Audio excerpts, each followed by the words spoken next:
else Nigerians will respond to you. Today, I am asking churches and mosques, it's time to end all evil religious services. We cannot be living in a nation where people are turning our altars and pulpits in the mosques and in the churches as a place of deception. We want to say all churches and mosques where people are turning into a commercial center, it must come to an end. It must come to an end. Nigeria must be safe. I want to admonish all members of IBBN, all of you, pastors and imams that are members of IBBN, please, on the 1st of August, if nothing is done, move to every government house and present your protest letter that enough is enough. This time around, we will not retreat until there is a change. Mr. President, we are not asking you to resign, but we are asking you to act. If you don't act, then Nigerians will demand for you to vacate that seat. But now, electoral reform must be enforced. You, Apabio, the Senate President, you better behave yourself. Enough is enough. And all of the things you've been doing in the National Assembly, we have been watching it as citizens. But from now, all of you members of the Senate and House of Representatives, you better be the representative of the people. If you don't do that, we will sack you from the National Assembly. I am saying this, that in the coming days, you must rise to occasion and bring about electoral reforms. We, Nigerians, are tired of the manipulation coming from the international community. It's time we solve our problem by ourselves. Lati wa.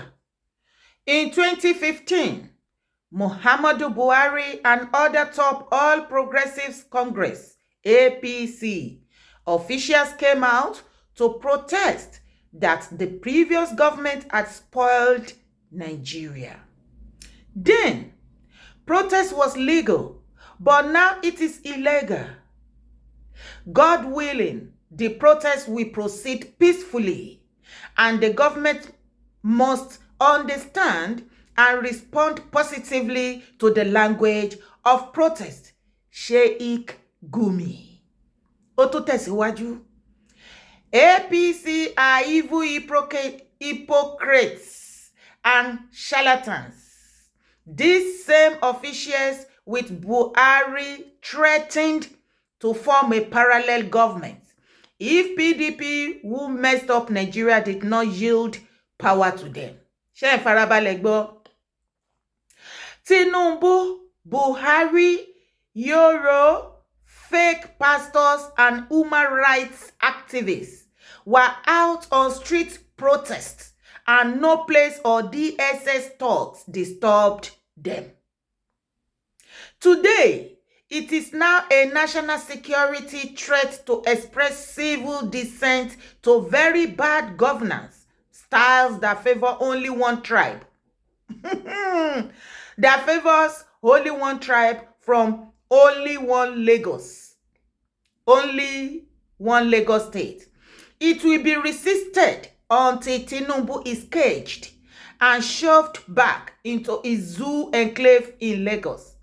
Tribalistic Europeans have again introduced ethnicity to widespread suffering in Nigeria, least felt by Igbos, because we've never relied on Nigeria government's handout for substance. Hausa Sanga should not participate in Fulani organized protests, and Sheik Sani Yaya Jinger last weekend telling Aboki in Kano not to join in Nyamiri protest. In atmosphere of Igbo nonchalance towards any protest, it is typical Yoruba sleaze and tribal jingoism to use divide and destroy antics. Only thing they learn from the British is over-consciousness of someone's tribe and religion. Don't protest and die in silence. Protest and cowardly Yorus will certainly yield like Willie Ruto yielded to citizen protest in Kenya. Àwa ni Yoro yẹn o. Àwa Yorùbá náà pè ní Yoro. Bí tá bára wa nìyẹn. Yoro. Yoro tribe.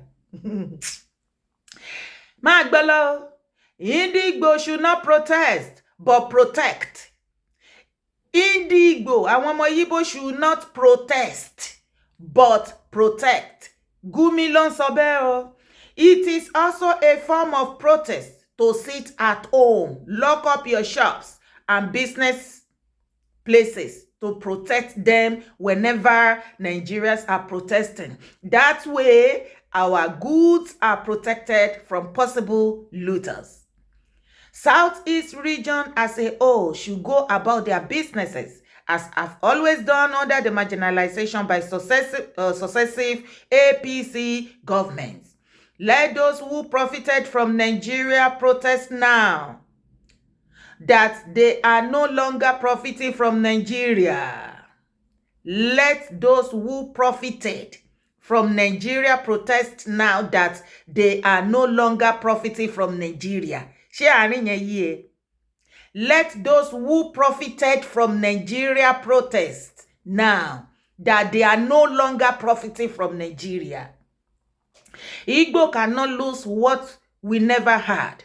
Yoro aboki, awa Yoro. Otito, we not tell ona. Yoruba aboki no pe ni Yoro aboki. Wala to wa.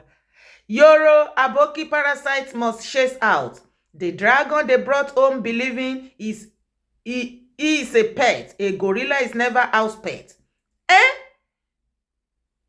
Gumi President Bola Ahmed Tinubu is a gorilla. Yes, Otume. Èmi kọ́ ni mo sọ now. Baba Tinubu. Oh. Your aboki parasites must chase out the dragon they brought home, believing he's a pet. A gorilla is never a house pet. Sheik Gumi should lead the protest since tribalism will not allow Adeboye to raise a voice against this heinous government of Tinubu. Eranku. Hey.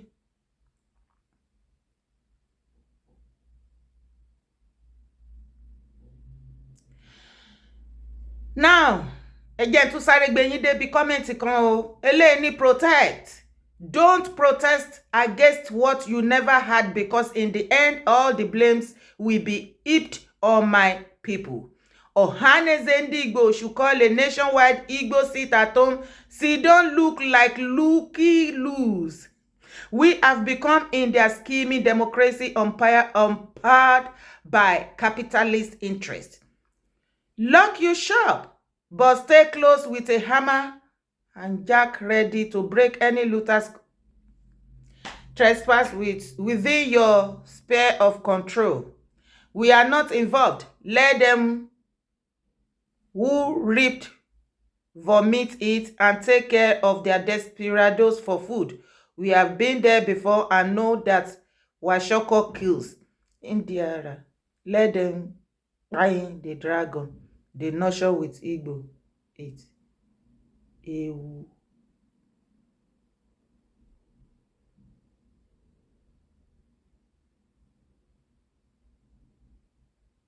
Yeah, wọ́n ti Germany, wọ́n ti Dutch bọ́kíní yìí o.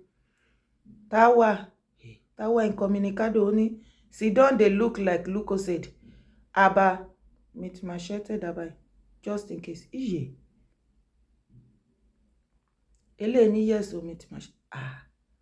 Kí ló kan Germany mẹ́? Hello. gbogbo ẹ ti dojúrú bí ẹsẹ̀ télọ̀ òun là ń yanjú ọ̀rọ̀ yìí là ń yanjú láti ọjọ́ wo gan kò tiẹ̀ yéèyàn. Islamic cleric Sheik Gumi call for peaceful protest over hardship under Tinubu government. Says Buhari order APC chieftains protested against ex-president Jonathan. Ẹ̀dìyẹ ò sì tọ̀. So tí gbogbo wọn bá bọ́ síta nísìnyí láti protest against Tinubu àtijọba ẹ̀ tó le koko ẹ̀dìyẹ ò lè tọ̀ ní nǹkan tó ń sọ yẹn. Sheik Gumi àti gbogbo nọ́ọ̀tì wọ́n ti dìde o majority ẹ má jẹ́ sọ pé gbogbo nọ́ọ̀tì majority ṣá gbogbo wọn ti fohùn kò àwọn Arewa youth ti yarí mọ́ everybody lọ́wọ́ wọn ní dandandan protest yìí ni Sheik Gumi ti jọyìn ó ní kò sí nǹkan tó bàjẹ́ ń bẹ̀ ẹja sáré kà àwọn kọ́mẹ̀ntì tí Sheik Gumi sọ o ni mò ń kà lẹ́ẹ̀kan yẹn má bínú bí mo bá kà bí ẹni tẹ́yìn ẹ ti yọ o bí wọ́n ṣe kọ́ síbẹ̀ ni o mo ní láti farabalẹ̀ máa kà lẹ́ẹ̀kan kó lè yẹ. Now, let's go there. Controversial Islamic cleric Sheik Dr.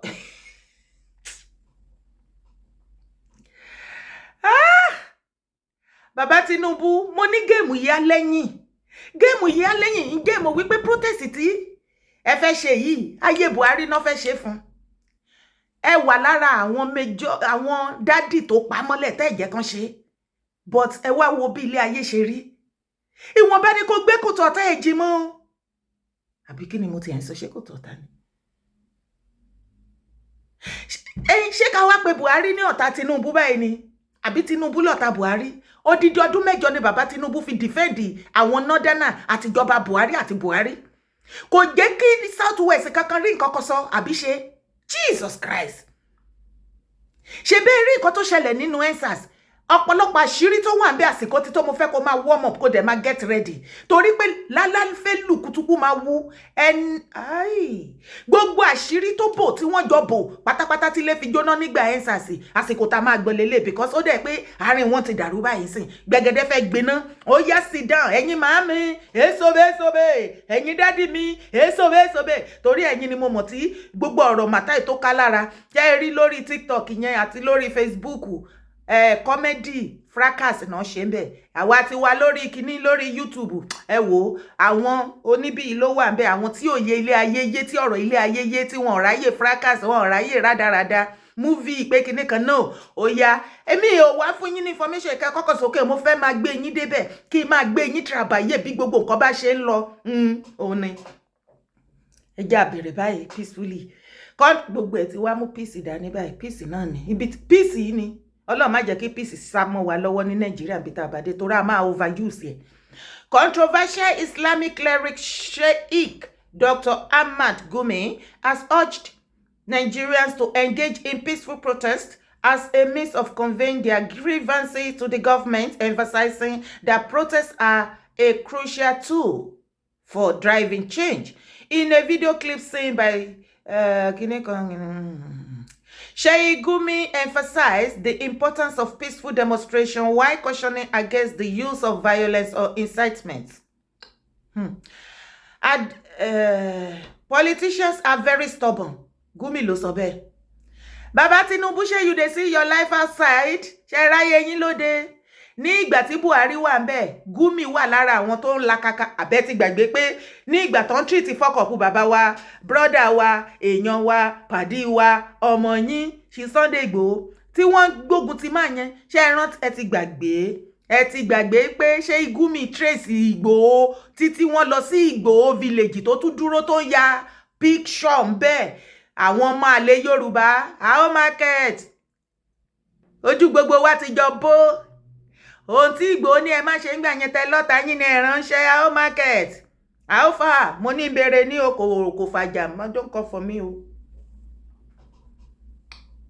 Ṣé mọ̀ wípé bàbá Tinubu gbogbo wọn jọ ń àtàkì ni bàbá Tinubu náà dákẹ́ mẹ́mẹ́mẹ́ wọ́n ṣe bẹ́ẹ̀ ni pé wọn ò mọ̀ kankan nígbà tí gbogbo wa mọ̀ bí géèmù yẹn ṣe ń lọ all in the name of kesha lè di president ẹ ti wá di president àtìgbà tẹ́ ti débẹ̀ from day one tó ti ṣe swearing fún yín till now ẹ fẹ̀dọ̀ lórí òróró kò sí ìsinmi kan báyìí ibi tí ẹ̀rù Ọlọ́run ti wá bà mí ni wípé àwọn tẹ́yìn sacrifice ọdún 7 fún wọn ti ẹ̀ jẹ́ kó dúró 1 year wọn ò lè sacrifice not even 1 year fún government yín àtẹ̀yìn fúnra lára yín you see your life ṣe rí ẹni tó bá ti mú ara ilé ẹ̀ tó ń tà lọ́pọ̀ wọn kì í rí rà lọ́wọ́n ẹ wo ṣí Sunday ọmọdé yẹn mọ́ bá mi ò ṣàgbogbogbò ṣe rí lórí màtá tó wà lẹ́ẹ̀ má jẹ́ kẹ́nibọ́dì use yín o fún APC Yorùbá nation mo ní ẹbí calm down kí ló ń ṣe wá gan-an mo ní màtá tó wà lẹ́ẹ̀ jẹ́ ká calm down ká lè mọ nǹkan tó ń ṣẹlẹ̀ àìjẹ́bẹ̀ wọ́n tún máa use wa ọ̀rọ̀ ń yé yín ọ̀rọ̀ ń yé yín bọ̀rọ̀ a tún máa bẹ̀rẹ̀ ariwo tiwa nísìnyí a kò fẹ́ ṣe títí wa à ń ṣe títí wa ní Yorùbá nation ní yé ó máa lọ máa àwọn náà bàbá Tinubu àìjàkẹ́ wọ́n á ròyìn wípé à ń support bàbá Tinubu ni àwọn northerner ẹ jẹ́ ká be calming down ẹ jẹ́ ká lo sense this time around èmi tún ti sọ tèmi anyway ibẹ̀ ni kọ́kọ́ là lọ. Politicians are very stubborn. It is mass protests that only disturb them, he said. Shengbo, addressing concern over comparisons with past protests in countries like Sudan, Lebanon, and Liberia, Sheik Gumi highlighted Nigeria's unique diversity.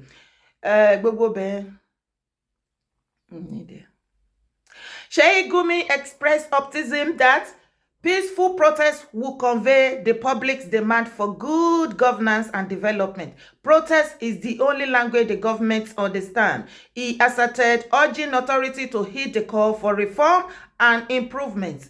Wá tún wá gbọ́ lẹ́ẹ̀kan sí Sheik Gumi ní in 2015 bàbá Tinubu ẹ̀yin lẹ gbé ní 2015 ẹ̀yin lẹ gbé Buhari wá sílẹ̀ Yorùbá South West tẹ́ dúró gbẹgbẹgbẹ lẹ́yìn ẹ come out pẹ̀lú Buhari àti gbogbo wọn everybody wọ́n protest against ìjọba bàbá wa Jonathan màámi patient màmá yẹn of recent tó bá rí fídíò ẹ̀ ó ní even kan pé kọ́ má tiẹ̀ ṣe election rárá kọ́kàn pé òun àtọkọ àwọn Jonathan ipe kí wọ́n máa bọ̀ kán wá rúùlù Nàìjíríà as a president without even voting yours truly màmá yẹn ní láyé mi ò fẹ́ títí tóun máa fi kú láyé òun ò fẹ́ gbúròó bẹ̀ yẹn mọ́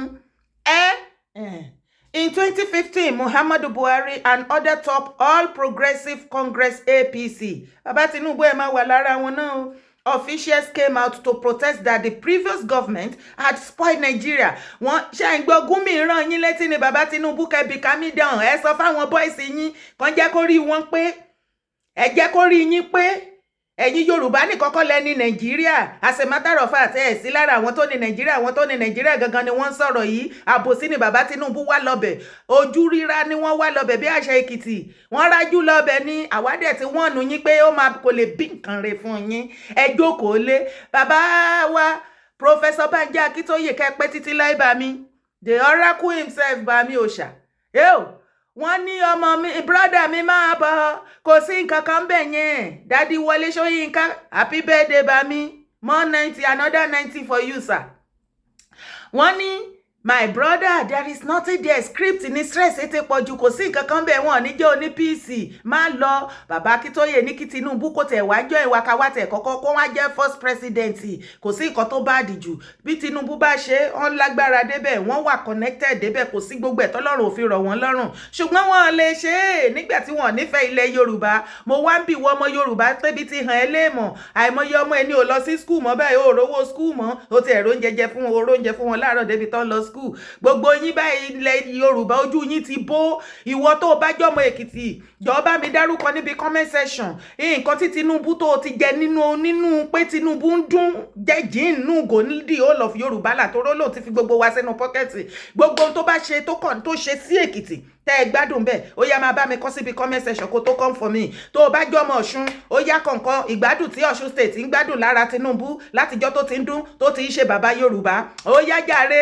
Ondo kan tiẹ̀ Lagos wo minus Lagos kò sí kankan Tinubu ṣe kankan Lagos na we everybody individual tó wà bẹ́ẹ̀ ló contribute everything ẹ lọ wá bí jókòó now jàre Ọ̀yọ́ Ògùn eléyìí of Ogun state ó yá gbogbo yẹn máa kọ ṣùgbọ́n tá ẹ bá rí nǹkan ẹyọ kàbí méjì kọ wípé ẹ jẹ lára ìgbésí ayé Tinubu bó ti ń ṣe dábí ẹdun tó ń rọ̀ bí òwe my dear ó jẹ́ dìde kó jà fúnra ẹ̀ jà forí ẹ̀ àtijọ́ tí wọ́n ti sọ pé po wọ́n Ṣèyí Tinubu àti màámi Fọláṣadé wọ́n wá béèrè lọ́wọ́ ẹ̀ pé lónà ti po as a matter of fact ó mọye convoy tó máa ń tẹ̀lé màámi ìyálájé universe jàre tí wọ́n bá lọ pati gan lásán tó bá lọ mọye convoy tí màámi ìyálájé ó ń yájú lẹ́gbẹ̀ẹ́ ti dádì wọ́n jọ ń compete ni ó mọye tó máa fi fuel ẹ̀ ọ̀dẹ̀ ni ẹ́ ẹ̀yin Yorùbá tún ti fẹ́ fira yín sacrifice tún ti fẹ́ fàyè yín sacrifice fún Tinubu family wọ́n ti ṣiṣẹ́ ẹ̀yin wọ́n ti lọ jù sí okun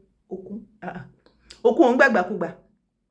Bàbá Tinubu gbọ̀ngàn wọn lọ ju iṣẹ́ yẹn sókun tó rọ́mọ̀ yẹn pé tó bá jù sókun òkun máa dá padà owó bàbá Ìjẹ̀bú òkun ló dé gba rubbish ọ̀sà ni bàbá lọ́jú kínní ìsìn mọ́ ṣe jù sọ́sà báyìí àfi gbẹ̀ngàn ẹja ló hàn wèrè yá gbé mi àti jẹ́ mẹ́ja ti ráyè wa Tinubu gbà wá ojú wa ti bó lọ́rọ̀ kọ́ṣá ẹja padà síbi gbogbo kínní Gumi yóò ní 2015 Muhammad Buhari and other top all progressive kínní kan came out to protest that the previous government has spoiled Nigeria.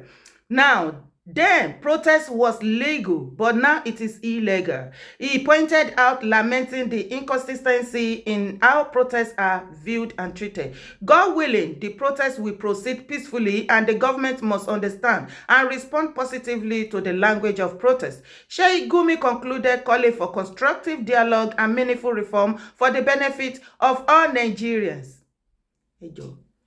Ìjọ wo ni mo kàn ní bèrè ní o ìjọ wo ni Sheik Gumi Sheik Dr. Gumi Ahmad anyone ìjọ wo náà bẹ̀rẹ̀ sí ní feel concern nípa Nigeria masses torí kò padà yé mi mo ní bèrè ní o ẹ̀jẹ̀ àpàdé níbi comment section now mo ní kí bèrè ní ẹ mọ̀ pé nǹkan téèyàn ò bá mọ̀ èèyàn máa ń bèrè ní àbẹ́ṣẹ̀ ti wà ń bẹ̀ torí the last time the only set of people tí mo mọ̀ yí pé Sheik Dr. Ahmad Gumi tí wọ́n wà concern nípa wọn àwọn bandit ni àbí mo parọ́ ni àwọn ni mo ṣe ní kẹ́ bá mi kọ́kẹ́ correct mi àwọn bandit ni family wọn àwọn náà máa negotiate láàrin wọn in fact àtètè mọ̀ ní pé ex-president Buhari yàn wọ́n in fact wọn kò sọ minister job post tó fún wọn ní láàrin gọ́fìmẹ̀ntì Buhari àti àwọn bandit àwọn náà máa lọ negotiate àwọn náà máa lọ bá wọn nugbó àwọn náà máa wá sọ iye báyìí náà fẹ́ gbà àwọn náà máa wá padà lọ sí ọ̀dọ̀ wọn wípé gọ́fìmẹ̀ntì ní iye báyìí làwọn máa san ṣùgbọ́n ìgbà tí Tinubu ti débẹ̀ mo kàn tún fẹ́ gbé trabayé díẹ̀ ni bí Tinubu ṣe débẹ̀ bẹ́ẹ̀ ṣe mọ̀ wípé Gumi kí wọn ó ní ọyìn wọn o wọn káàbọ̀ gọ́ọ̀mẹ̀ntì dáadáa o bàbá Tinubu you are very handsome you are very sweet ọmọ olódò dẹ iná lórí màtá tó wà lẹ́ẹ̀la ní ká pè yín fún pé àwa ti rẹ́dí o ẹ bá ti rẹ́dí ẹ invite wa o kẹsì pé wá sí orí table as usual academy bá ṣe máa continue negotiation pẹ̀lú àwọn ará bí yìí o ṣùgbọ́n bàbá Tinubu as usual as a T-boy tó jẹ́ pé ìyálàyà yín abẹ́ ti ṣí èrè ni kémi máa kówó owó tẹ́mi gan nídìí ó mọye tí mo ná sí kíníkí tó débì ni kémi wá lọ kówó kí máa lọ kó fún àwọn ọmọ àlè tó wà núgbó yẹn wọ́n ṣí èrè ni ẹ kó ṣì lọ kò sáyè fún yín ní eléyìí tẹ́ máa jẹlẹ ti jẹ nígbà Buhari Tinubu yá gbójú kò tiẹ̀ dá lóhùn Gumi tún kọ́ after bíi 3 months pé à ń dúró àgbọ́ pé àgbọ́ kankan bẹ́ẹ̀ ni àwọn mìíye tí àlà náà ń ṣe tiwọn gbogbo wọn ṣàṣẹ Tinubu tí ẹ̀rí tí wọ́n rò here we are today gbì ẹjọ́ eléyìí tí Gumi ṣẹ̀ṣẹ̀ wá dìde gangan tó wá lóhun ti rẹ́dì fún masisi láti jà fún masisi bandit lámọ̀ yín sí tẹ̀ ìjà fún tẹ́lẹ̀ ẹjọ́ wo lẹ ṣèjì from bandit to the masses wàhálà tẹ wá. Government we go we will do what Africa has not done before we don't care about the constitution. We don't care about P2B. We don't care about Atiku. We will change the leadership, everything that is called Senate, everything that came with this government, everything that came with 2023 election, we go. Everything. If one person die in this thing, everything that came with this thing, and let me tell you, this protest is not the one we will do. After 1 week, we go. We fire to the fire. We will fire to the... You see the way we have started discussing protest now. Very soon, all spaces will be hosting. 50,000 Nigerians will be on space from all over the world. The funding will be there. The lawyers will be there. If you lock up anybody, the person will be brought out. The lawyers will be there to follow up the court. Anything you want, fire to fire, money for money, anything you want, we will fund this protest more than the elections. What you saw in 2023 is child's play to what is cooking. Because this is a fight for Nigerians. It is not... in fact, let me tell you people, there is nothing like party. P2B can, as far as I'm concerned, go back to UK and continue his life. Because the new... My brother, P2B to start running now. So you can leave early. Tell Atiku to stay and go back to you. Obi wani osakuro Nigeria. Ejo. Àbí kò tiẹ̀ wáyé yàn mọ́ torí mo gbọ́ information pé gbogbo ọ̀pọ̀lọpọ̀ àwọn dadi jí o ti fẹ́ sá kúrò tán ní Nàìjíríà ẹ jọ̀ọ́ ṣé dadi jí o ṣọ́ọ̀ṣì yín ṣì wà ń bẹ̀. Ọlọ́run àwọn yúùtù mi bó lẹ fẹ́ sá lọ báyìí ẹ̀yin yúùtù mi great Yorùbá youth great Yorùbá youth great Yorùbá youth I feel for you guys ṣùgbọ́n ibi tẹ́ bá lọ lèmi ń lọ I dey with una 100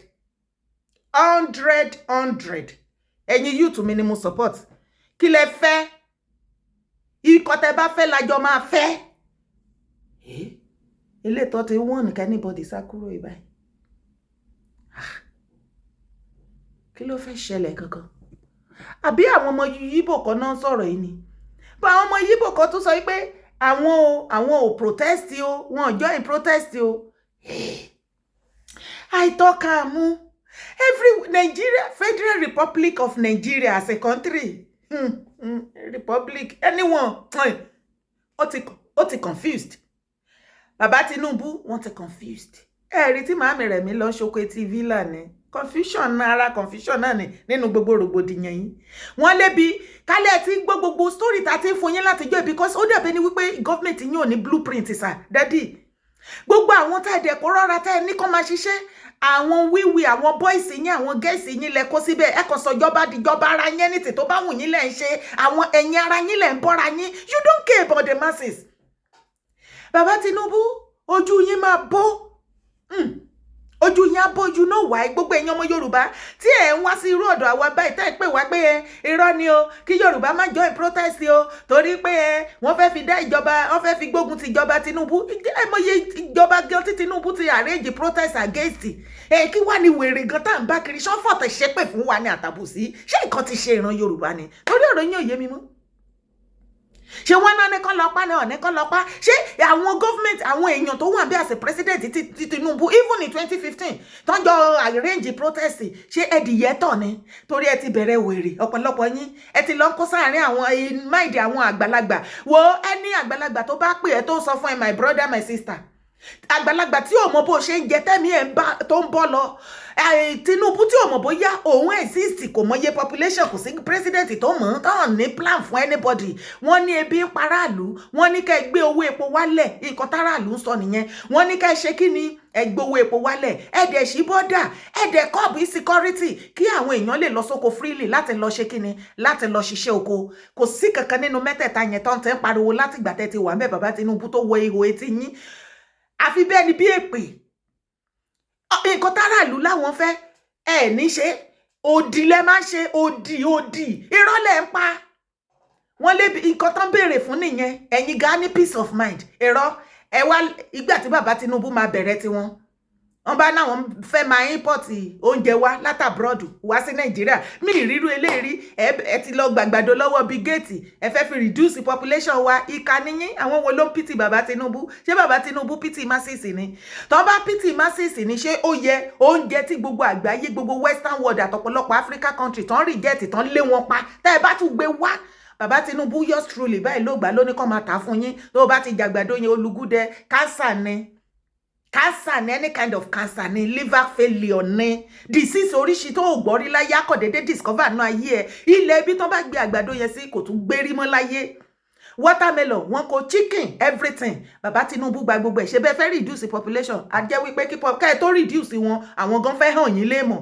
ẹ wà okay náà ìjọba Tinubu gbogbo cabinet ẹ wà alright ọpọlọ yín ti yòrò ìkànnì yín ẹ̀yin tẹ́ ẹ̀ lójú àánú fún masisi abẹ́yìn orí iṣẹ́ yìí Tinubu bó ṣe ń dún ní ọmọ ọlọ́mọ party left right center gbogbo àwọn lọ́wọ́ gbogbo àwọn boys bàbá Tinubu gbogbo wọn nìkan náà ń gbádùn kò sẹ́ni other person ìyẹn àwọn tó bá fẹ́ kó gbádùn ọ̀pọ̀lọpọ̀ wọn náà ti filẹ̀kùn mọ́ lọ́wọ́ wọ́n fi kọ́kọ́rọ́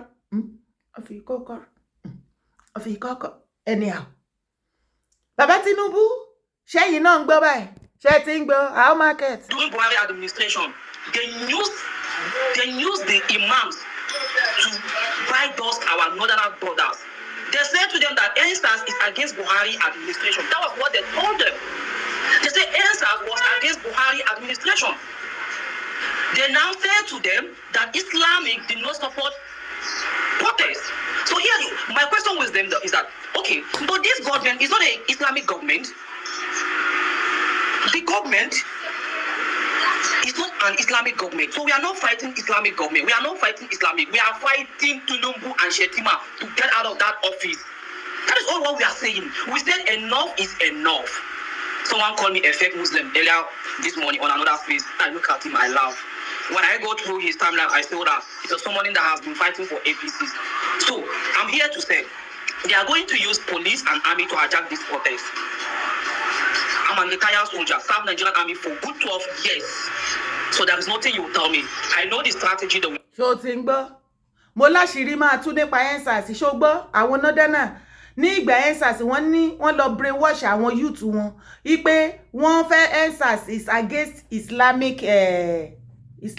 Islamic you know ó tún yá wọ́n tún ní ensars o wọ́n fẹ́ fi gbógun ti ìjọba Buhari ni o wọ́n tún fẹ́ fi gbógun ti ẹ̀sìn mùsùlùmí ni okay ṣebí after all ìgbà Buhari Muslim kan Christian kan normally ni okay nísìnyí gangan tán wá lọ fẹ́ protest nísìnyí Muslim gan ló wà ńbẹ̀ ẹ̀yin Northerners gan lẹ́dẹ̀ ṣẹ́ àbí bàbá Gumi kan là ń gbọ́ kò má tí tán ṣé gbogbo géèmù yẹn yí ẹ nísìnyí àwọn Northerners wọ́n ti kígbe bọnu àwọn youth wọ́n ti pariwo síta wọ́n ní massive protest looms imams can't stop us ṣé ń gbọ́ ó tún wá continue wọ́n ní Tinubu and APC alleged bribe to imams to stop impending protest resisted as many vow to continue. Tinubu and APC alleged bribe to imams to stop impending protest. Ṣé ti ń gbọ́? Wọ́n ní bàbá Tinubu àti àwọn kọ́kọ́sí wọn gbogbo wọn náà ti pín owó kiri fún gbogbo àwọn chief imam Sheik ẹjọ́ Sheik ṣó ti pín dọ́dọ̀ ti yín náà alpha ẹ̀yin tilẹ̀ Yorùbá ṣó ti pín dọ́dọ̀ ti yín náà pé ẹ̀gbúdọ̀ àwọn ọmọlékéwú yín ò gbúdọ̀ jáde ẹ̀yin lẹ́dẹ̀ ti fẹ́ ṣe wáàsí kú pé bí ń pa yín tẹ́ ti fẹ́ sunkún pa wọ́n ti gbówó wá fẹ́yìn náà wọ́n ní bàbá Tinubu ń pín owó kiri bàbá Tinubu bọ́lẹ̀ ti rówó yẹ̀bẹ̀ sí pé kò sówó Nàìjíríà yẹ̀bẹ̀ ní kò sówó mi ìfẹ́ kí fídíò igun jù ṣé ọ̀rọ̀ yẹn yé yín mo fẹ́ kẹ́ máa fọkàn bá lọ ni ṣé ó ń yé yín bẹ́ẹ̀ yẹn ṣé ó ń yé yín Yorùbá nation ẹ má jẹ́ àdá sí ọ̀rọ̀ tó wà nílẹ̀ yìí ṣe báwa láti quiet tá à ń ṣe àwọn iṣẹ́ míì lọ ní underground láti for some time nsìn àsìkò tí ọ̀rọ̀ protest wọn wá fẹ́ bẹ̀rẹ̀ kò kan ìwọ àti èmi kò kan Yorùbá nation àbí kò yé wa àwọn òde lárúwó kọ̀ọ̀kan tá a fẹ́ pa for now so Nigeria government àti government wọn àwọn ni wọ́n jọ ń jà